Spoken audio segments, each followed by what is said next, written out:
Pomeriggio da romana. Siamo venuti ad ammirare i loro bellissimi murales. Siete curiosi? Allora io, veniga di conto.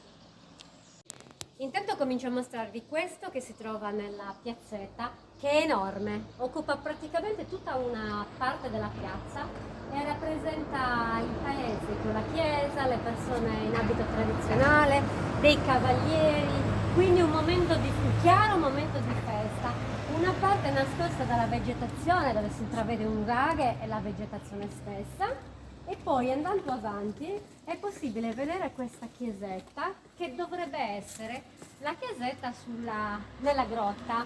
Anche qui ci sono degli abiti tradizionali, però soprattutto qua prevale il nero delle donne. Vedete, come se fossero delle donne in lutto oppure dei costumi tipici tradizionali di questo posto di cui io non conosco la foggia. Percorrendo questa gradinata invece è possibile vedere dei particolarissimi murales molto più moderni. La bellissima scena di una processione. I murales sono tantissimi ma è tardi, ci torneremo presto per ammirare tutto il resto del paese. Vi salutiamo e vi auguriamo una buona serata. A Sibirizanos!